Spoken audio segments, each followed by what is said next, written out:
Hello student, आज हम लोग फिर से एक बार मिल रहे हैं असेसमेंट फॉर लर्निंग के लिए। Assessment for learning BEd part 2 course 9 उसके आज हम लोग 7th यूनिट में चर्चा करेंगे। इससे पहले हम लोग यूनिट 6 में बहुत सारी बातों को देखे हैं। वो था dispersion, measures of dispersion. Measures of dispersion में हम लोगों ने बहुत सारी बातें देखी टाइप्स ऑफ मेजर्स में, जैसे कि रेंज, और फिर देखा हम लोगों ने क्वार्टाइल डेविएशन, मीन डेविएशन और स्टैंडर्ड डेविएशन। उसका उपयोग किस प्रकार से करते हैं ग्रुप डाटा को कैलकुलेट करने के लिए और अनग्रुप डाटा को कैलकुलेट करने के लिए। एक बार फिर से बता दूं कि ये मेजर्स ऑफ डिस्पर्सन, जो भी हमारे पास आंकड़े रहते हैं उसको किस तरह से हम लोग आंकड़ों को मेज़र करते हैं, आंकड़ों के जितने भी फैलाव है, डिस्पर्सन है, उसको मेजर्स करने के लिए मेजर्स ऑफ डिस्पर्सन का यूज़ करते हैं। आज हम लोग देखेंगे मेजर्स ऑफ रिलेटिव पोजीशन, सापेक्षिक स्थिति की माप। सापेक्षिक स्थिति की माप क्या है, इसको आज हम लोग देखेंगे। सापेक्षिक स्थिति या measures position, measures of relative position, अगर हम लोग इसकी बात करें तो सबसे पहली बात ये आती है कि ये जो रिलेटिव पोजीशन है वो किसके लिए है। वो इसके लिए है कि हमारे पास जो आंकड़े हैं, जो हमारे पास जितने भी अगर हम लोग किसी व्यवहार से, या फिर कह सकते हैं हम लोग जब किसी सैंपल से आंकड़े लेते हैं, किसी भी मेज़रमेंट करने से जो हमारे पास आंकड़े आते हैं, वो आंकड़े को हम लोग एक दूसरे से किस तरह से उसके रिलेटिव पोजीशन को, जो आंकड़े अपने जिस स्थान पे है उसके आगे और पीछे के रिलेटिव पोजीशन को किस तरह से मेज़र करेंगे, इसके बारे में यहाँ हम लोग आज देखेंगे, जिसको कहा गया है सापेक्षिक स्थिति के माप या measures of relative position. Measures of relative position या जिसको मापने के लिए या मेज़र करने के लिए अगर हम लोग इसको देखें तो ये इस प्रकार से कह रहा है कि जैसे अगर मान लीजिए कोई भी रिलेटिव मेज़रमेंट है, निरपेक्ष मात्रा है, और उसको अगर हम लोग उसके मेज़रमेंट को देखेंगे तो वो उस समय तक सीमित होता है। अगर कोई नंबर है, कोई आंकड़ा है, वो उस समय तक सीमित होता है जब तक उसको व्यापक रूप में किसी के एब्सोल्यूट वैल्यू या फिर सापेक्षिक माप के रूप में उसको नहीं देखा जाए। यहाँ पे अगर मान लिया जाए, इसको हम लोग इस तरह से भी देख सकते हैं कि अगर किसी वस्तु की या किसी व्यक्ति की लंबाई नापा जा रहा है, तो लंबाई नापने के वक्त में हम लोग एक चीज़ को महसूस कर सकते हैं कि अगर उसमें कोई भूल हो गई है, नापने में त्रुटि हो गई है, तो ये कह सकते हैं या फिर ये सोच सकते हैं कि नापने में किस प्रकार की भूल हुई है या त्रुटि हुई है। क्या ये 2 इंच की त्रुटि हुई है, गलती हुई है, या फिर उससे थोड़ी सी बड़ी या उससे थोड़ी सी छोटी मापन की या फिर मेज़रमेंट की त्रुटि हुई है, गलती हुई है। यहाँ पे इस प्रश्न का उत्तर इस प्रकार से दिया जा सकता है कि यदि अगर किसी बच्चे के हाइट को मापा जा रहा है, या फिर किसी भवन के या फिर किसी बिल्डिंग के हाइट को मापा जा रहा है, या किसी और भी वस्तु के हाइट को मापा जा रहा है, तो वहाँ पे वो हाइट एक दूसरे से कितने रिलेटिव है। मान लिया जाए किसी स्थान पे हम किसी बिल्डिंग को नाप रहे हैं, किसी बिल्डिंग के लिए हम लोग मापन कर रहे हैं। तो अगर हम उस बिल्डिंग को नापने के लिए कोशिश कर रहे हैं, तो हम उस बिल्डिंग के नाप को अगल बगल के उस बिल्डिंग के समांतर में जो भी बिल्डिंग हो या पेड़ हो, उससे रिलेटिव करके नाप सकते हैं, जिससे कि उसके मापन में सुविधा हो सकती है। यहाँ हम इसको उस प्रकार से माप सकते हैं।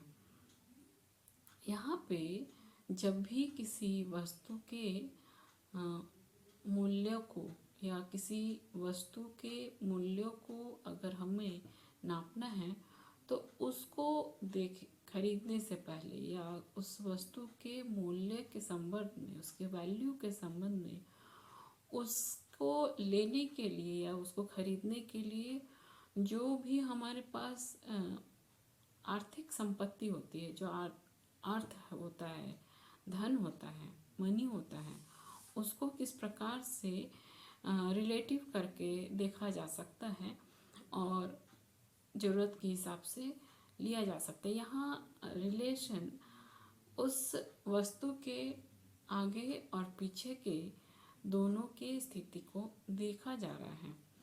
अब अगर हम देखें कि अगर ह्यूमन बीइंग के रिलेशनशिप या उसके रिलेटिव पोजीशन को देखा जाए, तो यहाँ पे उसके कैरेक्टर के मेज़रमेंट से उस समूह में उस व्यक्ति के क्वालिटी या कैरेक्टर को जान सकते हैं कि वो जिस समूह का सदस्य है। मान लिया जाए कोई खास समूह के सदस्य हैं और वो उसको देखना है कि वो किस प्रकार का सदस्य है, तो उस सदस्य को देखने के लिए वो जिस समूह से आता है उसके क्वालिटी या उसके कैरेक्टर के समांतर, या फिर कह सकते हैं कि उसके रिलेशनशिप को एक दूसरे से जो पैचअप हो रहा है, एक दूसरे से मिल रहा है, उसको देख करके जाना जा सकता है। यहाँ पे अगर हम देखें तो किसी भी व्यक्ति के जो भी कैरेक्टर है उसके नंबरिंग या उसके मेज़रमेंट को उस समय तक सोचना मुश्किल है जब तक हम उसका एक्सप्लेनेशन अन्य सामान्य व्यक्तियों या उससे रिलेटेड अलग अलग लोगों के संदर्भ में नहीं किया जा सके। अगर इसको हम लोग इस प्रकार से देखते हैं कि वो जिस फैमिली बैकग्राउंड से आ रहा है, तो उस फैमिली बैकग्राउंड में कोई उससे पहले के जानकार व्यक्ति है और उसको अगर देखा जाए तो उस फैमिली बैकग्राउंड से पहले जो भी कैंडिडेट लोग रहे हैं उसको देख करके जाना जा सकता है कि वास्तविकता या स्थिति किस प्रकार की चल रही है, और इससे उसके उस व्यक्ति के, उस खास व्यक्ति के कैरेक्टर को बड़ी ही आसानी से मेजरमेंट किया जा सकता है। अगर हम देखें कि अगर कोई 10 साल का बच्चा है और उस बच्चे को किसी छोटे समूह में या किसी समूह में छोड़ दिया जाए खेलने के लिए, समझने के लिए, रहने के लिए, तो अगर छोड़ दिया जाए तो वो कुछ समय के बाद वो थोड़ा सा मैच्योर, थोड़ा सा लंबा, थोड़ा सा बड़ा दिखने लगेगा। लेकिन अगर उसको उस समूह से हटा दिया जाए, उस ग्रुप से हटा दिया जाए जिसमें वो रह रहा हो, तो वो उस ग्रुप से हट करके वो छोटा दिखने लगेगा और वह अलग रहते हुए भी उस बच्चे में एक क्वालिटी नज़र आएगी जो कि वो अनमेच्योर क्वालिटी रहेगा और वो थोड़ा सा अलग सा फील करेगा। वो उस इन्वायरमेंट में उस प्रकार से एडजस्ट नहीं कर पाएगा। तो यहाँ रिलेटिव का कैरेक्टर में, रिलेटिव पोजीशन का एक ह्यूमन बीइंग के कैरेक्टर में भी हम लोग उसको देख सकते हैं। यहाँ पे अगर हम देखें तो जब बच्चा अपने आप को ग्रुप से हटा दिया जाता है बच्चे को, तो वो अपने आप को बहुत छोटा और अनमेच्योर समझने लगता है। ऐसी अवस्था में जो कंपैरिजन की स्टैंडर्ड होती है वो बदल जाता है, और वो स्टैंडर्ड इस रूप में बदल जाता है, हमें वो परिपक्व और छोटा इसलिए दिखाई पड़ने लगता है क्योंकि वहाँ पे वैरी हो जाता है उसकी आयु में, उसकी ऊंचाई में, और इस प्रकार से जो एब्सोल्यूट वैल्यू या निरपेक्ष माप रहता है वो किसी रूप में परिवर्तित या परीक्षित रूप में नहीं दिखाई पड़ता है। कभी कभी ऐसा भी होता है कि जब किसी व्यक्ति के व्यवहार को समझना होता है तो उसको उस व्यक्ति के व्यवहार को समझने के लिए उस व्यक्ति के समूह के सापेक्ष स्थिति या समूह के व्यवहार के वैल्यू को देखते हुए जान और समझ सकते हैं। बहुत बार विशेष रूप से मनोवैज्ञानिक या फिर शैक्षिक मापन या एजुकेशनल इवैल्यूएशन के द्वारा अंकों का जो मेजरमेंट होता है उसका कोई भी अर्थ नहीं होता है या कोई भी वैल्यू नहीं होता है जब तक उसके मानक या स्टैंडर्ड वैल्यू को उसके सामने में नहीं रखा जाए। इसको हम लोग इस तरह से देख सकते हैं कि अगर कोई बच्चा 100 में से 50 नंबर लेके आया है, मान लीजिए किसी भी परीक्षा में या किसी भी चीज़ में वो 50 लेके आया है, 80 लेके आया है, 90 लेके आया है, 30 लेके आया है, तो उसका वैल्यू तब तक नहीं पता चल पाएगा जब तक ये पता नहीं चल जाए कि वो कितने नंबर में इतना नंबर लेके आया है। या फिर कह सकते हैं इसको सीधे तौर पे कि जिस भी विषय में वो जितना भी नंबर लाया है उसका आखिर में स्टैंडर्ड वैल्यू क्या रहा है, या फिर कह सकते हैं कि उसका फुल मार्क क्या रहा है और उस फुल मार्क में वो कितना नंबर लेके आया है। इस बात को जब तक नहीं जान लिया जाएगा तब तक उसका मेजरमेंट करना असंभव रहेगा। यहाँ पे जब भी कह सकते हैं इस तरह से कि विद्यार्थी के परीक्षण में उसके नंबर को क्या वैल्यू है उस नंबर में तब तक नहीं जान सकते हैं जब तक उसका स्टैंडर्ड वैल्यू या फिर कह सकते हैं फुल मार्क्स नहीं हो, और तब उसके अनुसार से फुल मार्क्स के अनुसार से हम तय कर सकते हैं, उसके पाए गए नंबर के अनुसार से हम तय कर सकते हैं कि आखिर में उसने कुल कितने नंबर लेके आया है, कितने नंबर से उसने अपना स्थान ग्रहण किया है। अधिक नंबर लेके आया है या कम नंबर लेके आया है या औसत नंबर लेके आया है, उस फुल मार्क्स के नंबर से हम लोग उसको जज कर सकते हैं।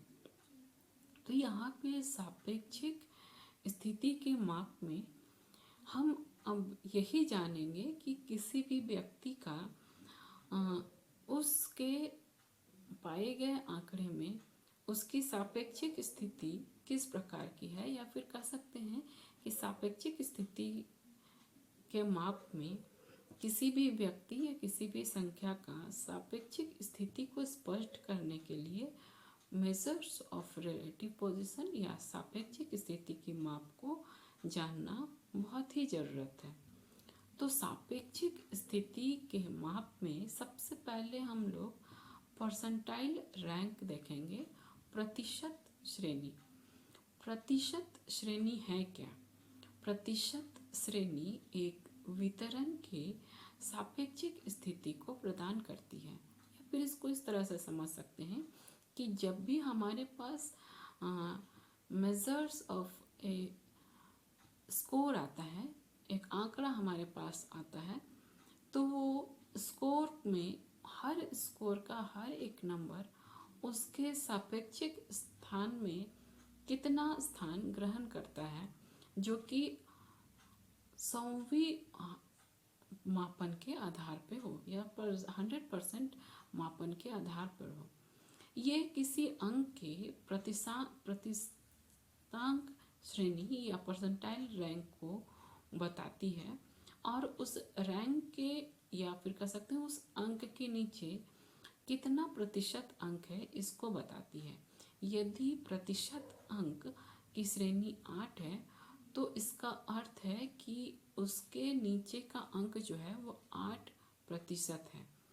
अगर हम लोग रे और जैकब के अनुसार में देखेंगे तो वो कहते हैं कि a percentile rank gives us a relative rank of a score within a distribution based scale of 100। Garrett कहते हैं कि the percentile rank of an individual is the position of scale of 100 to which the subject score entitle him. यहाँ पे जो प्रतिशतांक rank है इसको अगर हम देखें तो और भी बहुत सारे लोग इसके लिए बहुत सारी बातें कहते हैं। जैसे कि अगर हम देखें तो यहाँ परसेंटाइल रैंक में गिलफोर्ड कहते हैं परसेंटाइल प्रतिशतांक या शतांक मान किसी भी समूह में उस बिंदु या प्राप्तांक को सूचित करता है जिसके नीचे समूह के प्राप्तांक का एक निश्चित प्रतिशत होता है। ए सेंट्रलाइल और percentile is a value on the scoring scale below which are any given percentage of the class cases. ऑर्डेल कहते हैं प्रतिशतांक वे बिंदु हैं जो आवृत्ति वितरण को 100% बराबर भागों में विभाजित करते हैं। इनमें से प्रत्येक भाग में कुल प्राप्तांकों का 1% प्राप्तांक होते हैं। Percentile are the points that divide a distribution into 100 equal parts each of which content 1% of the total number of cases. यहाँ पे जो भी बात कही जा रही है वो इसलिए कही जा रही है कि ये बात सही है कि जो भी प्रतिशतांक है वो अपना 100% में कौन सा पोजीशन लिया है इसकी जानकारी इस प्रतिशतांक में आराम से हो जाती है। अगर हम देखें तो इस प्रतिशतांक में जो भी चीज़ आ रही है या फिर कह सकते हैं कि इसमें जो भी विवरण आ रहा है वो किस प्रकार का विवरण है, वो है कि वो 100वें में से अपना पोजीशन ले रहा है। यहाँ पे प्रतिशतांक श्रेणी किसी अंक के स्थान और उसके विवरण में उसकी श्रेणी को दर्शाती है। ये कह सकते हैं हम कि ये एक क्रम सांख्यिकी या ऑर्डिनल स्टैटिस्टिक है। जब तक किसी भी डिस्ट्रीब्यूशन में अंक की या नंबर्स का टोटल नंबर की जानकारी नहीं हो, अगर टोटल नंबर की जानकारी हो तो उसकी श्रेणी का मतलब हो सकता है, लेकिन अगर टोटल नंबर की जानकारी नहीं हो तो उसकी श्रेणी या उसके स्टेज का कोई भी वैल्यू नहीं हो सकता है। अगर मान लिया जाए 200 अंक में 8वीं श्रेणी प्राप्त करने वाला अंक सापेक्षिक रूप में उच्च अंक है, या फिर कह सकते हैं कि 200 अंक फुल मार्क्स है, फुल नंबर है, तो उसका 8th पोजीशन जो है वो ऊपर की तरफ से इंक्रीजिंग ऑर्डर की तरफ से, या फिर कह सकते हैं कि डिक्रीजिंग ऑर्डर के तरफ से 8th पोजीशन है जो कि सबसे ऊंचा है, और लोअर पोजीशन जो कि 108, 112, 119, 190 ये सब सबसे लोवेस्ट अंक में आएगा। 10 अंकों में अगर 8% श्रेणी पाने वाला अंक सापेक्षिक रूप में निम्न होगा।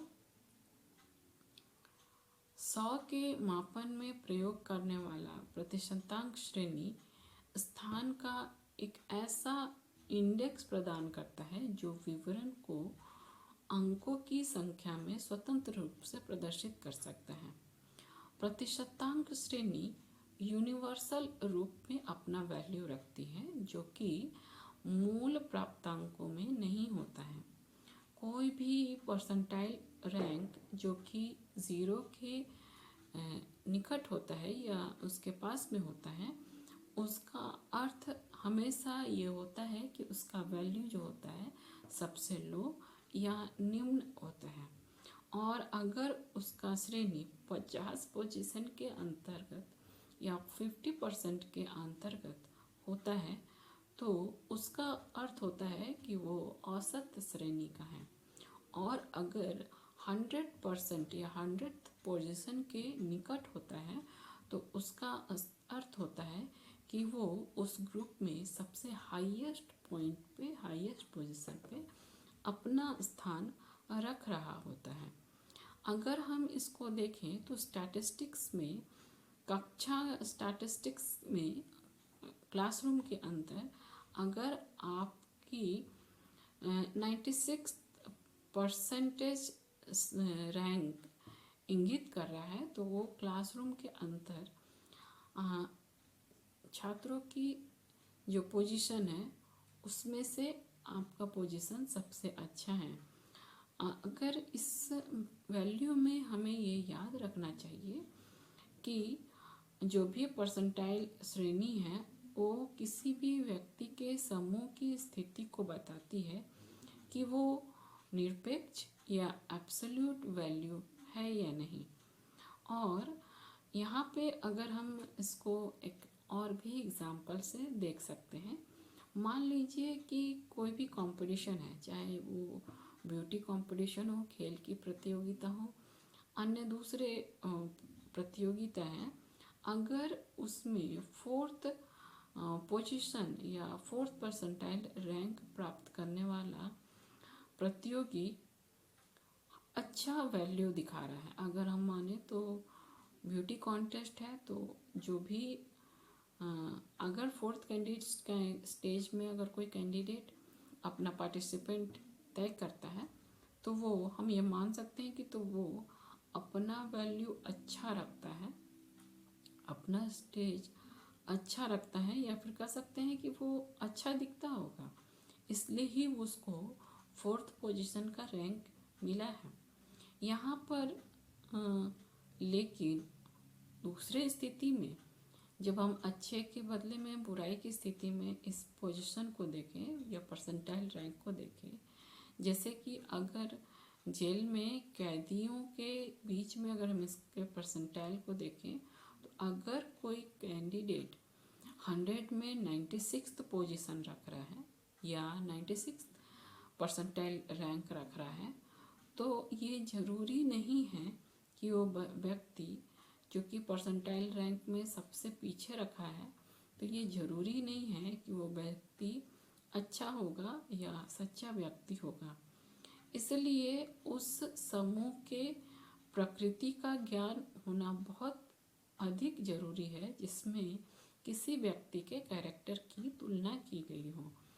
इससे अगर हम परसेंटाइल रैंक में अगर हम किसी के ह्यूमन बीइंग के कैरेक्टर या क्वालिटी को देख रहे हैं, तो उसके समूह के कैरेक्टर और क्वालिटी को जानना सबसे ज़्यादा ज़रूरी है, जिसके साथ ही उसके कैरेक्टर एंड क्वालिटी को देख करके उसके गुण को देखते हुए उसकी सच्ची कंपैरिजन को कर सकते हैं।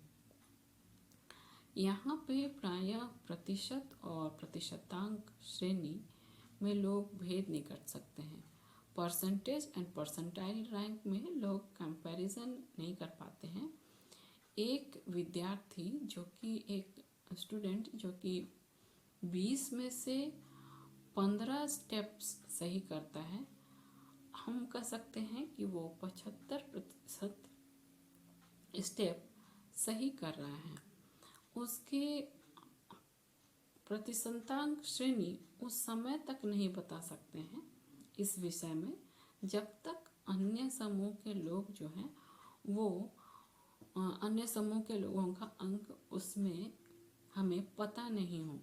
यदि समूह में 15% 15 उच्च प्राप्तांक हैं तो उसे उच्च प्राप्तांक की श्रेणी प्राप्त करनी होगी। परंतु यदि अगर समूह में अधिकांश लोगों ने 15% या 15 पद से अधिक प्राप्त किए हैं तो उस व्यक्ति के परसेंटाइल रैंक लोवेस्ट हो जाएगी। यहाँ पे एक बात को ध्यान रखना जरूरी है कि जब प्रथम श्रेणी या फर्स्ट रैंक जो है वो उच्च स्थान को बता रहा है तो यहाँ पे प्रथम परसेंटाइल श्रेणी जो है, परसेंटाइल रैंक जो है वो लोवेस्ट रैंक को बताने वाला सिद्ध हो रहा है। तो यहाँ पे परसेंटाइल रैंक जो है वो सापेक्षिक वैल्यू को बताता है जो कि 100% के पोजीशन में उसको बताने वाला हो। परसेंटाइल रैंक को जब भी कैलकुलेट किया जाता है तो उसको कैलकुलेट करने के लिए फॉर्मूला की ज़रूरत होती है जो कि इस प्रकार से है। यहाँ पे परसेंटाइल रैंक को कैलकुलेट करने के लिए हमारे पास फॉर्मूला है percentile rank PR equal to 100 minus 100 into R minus 50/N। यहाँ पे PR equal to percentile rank या प्रतिशतांक श्रेणी, R इक्वल टू अंकों का क्रम, N इक्वल टू कुल अंकों की संख्या। ये परसेंटाइल श्रेणी का फॉर्मूला है। PR equal to 100 minus 100R minus 50/N। ये जो फॉर्मूला अभी हम लोग देखे PR equal to 100 minus 100R minus 50/N, इसको सॉल्व करने के लिए हम लोग एक एग्ज़ाम्पल लेंगे। ये जो हम लोग एग्ज़ाम्पल लेंगे वो अनग्रुप्ड डाटा के लिए है। जब भी प्रतिशतांक श्रेणी या फिर हम लोग ग्रुप्ड डाटा या डाटा के लिए हम लोग जब भी हल करते हैं तो वो हल करने का जो भी नियम होता है वो नियम दो तरीके से होता है, एक ग्रुप डाटा के लिए और एक अनग्रुप डाटा के लिए। तो हम लोग परसेंटाइल रैंक में सबसे पहले हम लोग अनग्रुप डाटा में इसको कैलकुलेट करके देखेंगे। यहाँ पे हम लोग सबसे पहले एक एग्ज़ाम्पल लिए हैं। एग्ज़ाम्पल में है कि एक कक्षा में 20 छात्रों का क्रम से 1 से 20 तक श्रेणी दी गई है। कह सकते हैं कि एक क्लास में 20 स्टूडेंट है और उसको जो श्रेणी दी गई है, रैंक दिए गए हैं, वो 1 से 20 पोजीशन तक दिए गए हैं। यहाँ पे हम लोग को आगे है 9, 13 और 16 क्रम वाले छात्रों की प्रतिशतांक श्रेणी ज्ञात करिए। यहाँ पे हम लोगों को उन बच्चों का, उन छात्रों का पोजीशन निकालना है, प्रतिशतांक श्रेणी जो कि 9, 13 और 16 के क्रम में जिनका पोजीशन है। एक बात मैं इस प्रॉब्लम को सॉल्व करने से पहले और भी एक बार और बता देना चाहूँगी कि जो भी हम लोग अभी देखे थे कि परसेंटेज और परसेंटाइल रैंक को ज्ञात करने का दो अलग अलग तरीका है। परसेंटेज 100 में जितना भी पोजीशन है उसको परसेंटेज कहते हैं, लेकिन परसेंटाइल रैंक जो आगे और पीछे के जितने भी प्राप्तांक हैं, जितने भी पोजीशन है, उस पोजीशन में से सापेक्ष वैल्यू, एब्सोल्यूट वैल्यू कितना है, रिलेटिव वैल्यू कितना है, इसको जानने के लिए ही प्रतिशतांक श्रेणी ज्ञात करना होता है। ये दोनों अलग अलग तरीके से ज्ञात करना होता है। हम इसको हल कैसे करेंगे वो उस पर हम लोग थोड़ा सा ध्यान देंगे। यहाँ पे हम देख सकते हैं जिस विद्यार्थी का क्रम में 9 है, या फिर सबसे पहले हम 9th पोजीशन का जो स्टूडेंट है उसके लिए वैल्यू निकालेंगे। जिस विद्यार्थी का क्रम 9 है या 1 से 20 तक में जिसका क्रम 9 है, उसका प्रतिशतांक श्रेणी निकालने के लिए इस प्रकार से निकालेंगे। पहले हम लोग फॉर्मूला लिख लेंगे, PR equal to 100 minus 100R minus 50 by n। 100R या फिर हम लोग इसको इनविजिबल है 100 माइनस इंटू R। यहाँ पे जो हमारे पास पोजीशन है,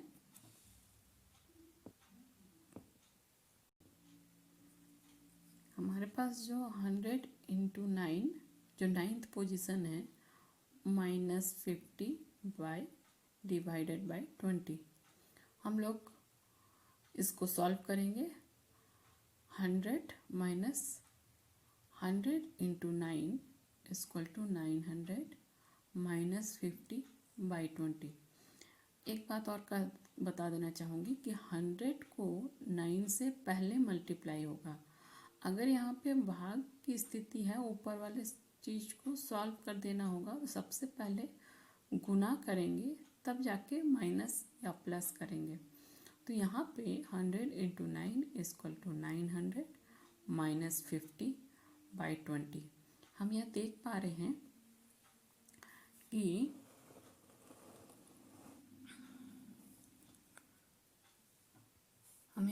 रहे हैं कि किस प्रकार से हो रहा है।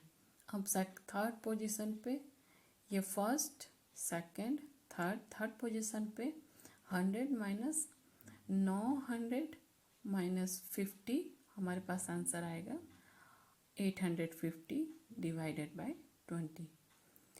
अब फोर्थ पोजीशन पे 100 माइनस, ये हम लोग जब डिवाइड करेंगे तो हमारा आंसर आएगा 42.50, और उसके बाद हमारा आंसर जो आएगा वो है, इसको हम लोग 100 माइनस 42.50 को 100 में से माइनस करेंगे तो हमारे पास आंसर आएगा 57.50, या फिर कह सकते हैं 57। ये हमारा आंसर आएगा। तो हम लोग देख लिए कि पहला पोजीशन जो 9th के पोजीशन है, 9th का जो पोजीशन है उसका टोटल सिचुएशन जो रहेगा परसेंटाइल रैंक में वो 57 रहेगा। अब हम लोग आएंगे 13 पोजीशन जो लिया है उसके लिए, फिर से फॉर्मूला लिखेंगे, PR equal to 100 minus 100R minus 50 by n। 100 minus 100 into 13 minus 50 by 20। 100 minus यहाँ पे 100 इंटू 13, जब 100 into 13 equal to 1300 minus 50 by 20। यहाँ जब सॉल्व करेंगे तो 100 माइनस 1250, 1300 100 300 में से 50 माइनस करेंगे तो हमारे पास लेफ्ट बच जाएगा वो 1250 बाई 20। अब हम लोग इसको फिर से सॉल्व करेंगे। 1 2 3 फोर्थ पोजीशन में जब सॉल्व करेंगे तो हमारा आंसर आएगा 100 माइनस 62.50। जब हम इसको यहाँ 1250 डिवाइडेड बाई 20 को सॉल्व करेंगे तो हमारा पोजीशन होगा 62.50। हमारा उसके बाद आंसर आएगा 37.50, और या फिर हम इसको इस तरह से लिख सकते हैं 37 आंसर होगा हमारा। तो इसको हम लोग जो हमारा 13 के लिए जो पोजीशन होगा वो 37 होगा। अब हम लोग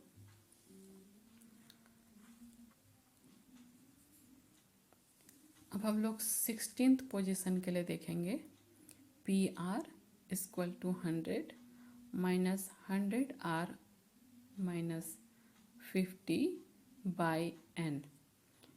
फर्स्ट पोजीशन में हम लोग लिखेंगे 100 माइनस 100 इंटू 16, क्योंकि 16 पोजीशन के लिए है, minus 50 by 100। P R 100 minus 1550। यहाँ पे 100 इंटू 16 जब कैलकुलेट करेंगे तो हमारे पास 1600 होगा। 1600 माइनस 50 बाई 100। 1600 को 1600 से 50 को जब माइनस करेंगे तो हमारे पास आंसर आएगा 1550 बाई 20। और उसके आगे भी जब सॉल्व होगा तो